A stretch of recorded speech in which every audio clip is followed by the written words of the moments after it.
Moussa Daraba, bonjour, bienvenue. Bonjour Khalil, bonjour à toute l'équipe de Mirador Mix, mais bonjour aussi aux auditeurs. Merci à vous de m'avoir invité ce matin. Abakar Kondé.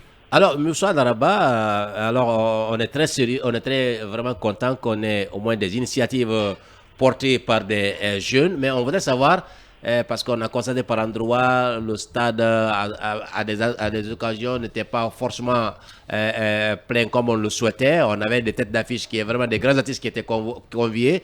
Qu'est-ce qui n'a pas concrètement marché pour qu'on puisse au moins avoir un stade plein, surtout qu'on avait des stars qui sont enviées, qui étaient bien à l'affiche. Déjà, je vous remercie pour l'intérêt que vous accordez à notre événement. Bon, comme toutes les fois, comme toutes les expositions et même dans notre vie personnelle, tous les jours ne sont pas des jours pleins. Donc c'est pareil, nous on se réjouit déjà du fait d'avoir pu faire exister un rêve, d'avoir pu le concrétiser. On rêvait d'établir un grand rendez-vous de la banlieue de Conakry une fois et par la grâce de Dieu on y est parvenu. Ça c'est déjà la première chose, le premier enseignement à tirer, le premier avantage de cet événement. Et on a rempli, bien naturellement, le jour de la fête, le lendemain et les jours qui ont suivi. Mais vous le savez, en semaine, comme partout, les foires ne sont pas, il n'y a pas une forte affluence parce que les gens ont d'autres occupations auxquelles ils aimeraient bien vaquer. Mais hier, par exemple, le pic de mobilisation a recommencé. Justement, il y avait beaucoup plus de monde hier et aujourd'hui. On compte aussi pouvoir remplir et sans oublier qu'on est dans un environnement qui n'est pas très tranquille aussi. Hier, il y avait eu quelques soucis du côté de Bambeto. Donc tout ça constitue quelques facteurs qui ne poussent pas souvent les gens à aller là où ils souhaitent se rendre. Il y avait énormément de bouchons à maints endroits de Conakry hier, juste parce que cette partie de la capitale était en crise. Donc tous ces facteurs font partie des aspects qui empêchent souvent les gens de se mobiliser. Mais nous, on croit en notre événement, on croit en ce que nous faisons. Ce soir, par exemple, on a de très très belles affiches également et on sait que nous afficherons complet, Inch'Allah. Bien, Moussa Daraba, commissaire général de Banlieue Expo, notre invité ce matin d'Amirador Mix. Mamadou Boy. Alors, d'abord, il faut commencer par remercier Daraba. Félicitations, Moussa. Alors, deux questions rapidement. La première question, est-ce que l'offre que vous avez proposée aux visiteurs, cette offre, elle demeure alléchante de nature à susciter que le monde draine vers votre événement? Ça, c'est la première question. La deuxième question, est-ce que l'accompagnement en termes de vos prévisions continue? Oui, bien sûr, parce qu'on a accueilli une délégation gouvernementale. Madame la ministre du Commerce au nom du gouvernement était parmi nous et ça a été d'ailleurs l'occasion pour nous de procéder au lancement officiel de notre événement. Avec nos autres partenaires aussi, nous sommes en discussion pour pouvoir justement tenir pendant ces 17 jours. C'est une première expérience avec toute mon équipe, donc à la fin on tirera tous les enseignements qu'il faut pour voir un peu comment pouvoir maintenir. Mais en ce qui nous concerne, on estime que l'offre est alléchante et attrayante.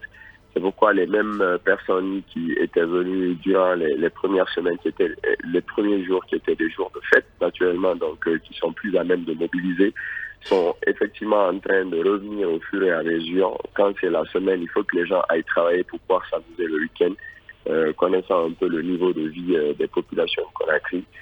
Voilà, on sait que ceux de la banlieue ont un certain pouvoir d'achat, mais il faut qu'ils travaillent pour que pendant les week-ends, ils puissent venir se réjouir un tout petit peu. Et c'est cela la vocation des foires aussi, ce sont les découvertes, mais les gens ne peuvent pas le faire sur 7 jours sur 7.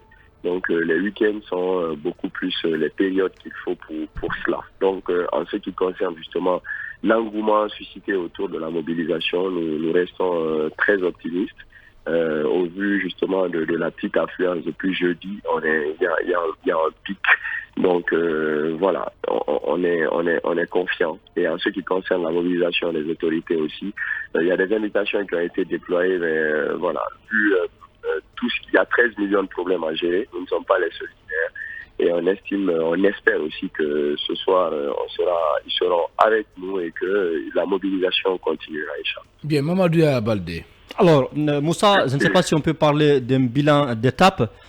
Si on pouvait en parler, est-ce que aujourd'hui, vous pouvez nous dire les acquis qu'on peut mettre à l'actif de cette première édition, cette première expérience?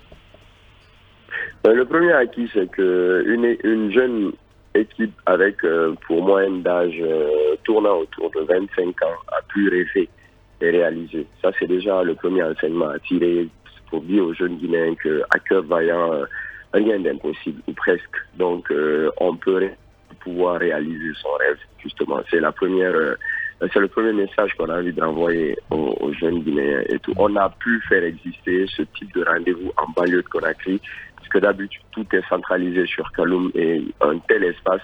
Il faudrait justement le mettre à disposition des gens de la banlieue de Conakry. Le deuxième acquis aussi, c'est que on a pu apprendre de nos premières expériences et tout. Les premiers jours, il y avait une très très forte affluence, quelque quoi comme toute œuvre humaine. À certains endroits, on a essayé de les parfaire et de les renforcer au fur et à mesure. Donc à date, on est encore prêt à accueillir du monde, à pouvoir drainer du monde et à les maintenir dans un environnement sain. Et le troisième acquis aussi, c'est qu'on a réussi à travers notamment le soutien de notre partenaire, l'ARCT, notamment on a réussi à établir un espace d'innovation, ce qui n'est pas régulier dans les foires et tout. On peut retrouver tout ce qui est fruit de l'imagination des jeunes Guinéens. Aussi, faire une foire sécurisée sous caméra, sous vidéosurveillance, avec des agents de sécurité déployés un peu partout, qui font un peu une patrouille pour s'assurer que tout le monde va bien à l'intérieur, que ceci soit porté par des jeunes Guinéens, c'est aussi un acquis. Et on espère qu'avec les 9 prochains jours qui restent et aussi les prochaines éditions, que nous nous positionnerons à un événement majeur de la banlieue de Conakry, qu'on s'inscrira dans l'agenda des événements importants de la Guinée. Nous, Baldé, pour la dernière question. Moussa, déjà félicitations pour cette autre initiative. On sait que tu es plein de bonnes idées. Mais pour celui qui ne suit pas ce que tu as l'habitude de faire, qu'est-ce qui attire là? Qu'est-ce qui pourrait motiver les citoyens à aller dans cette exposition?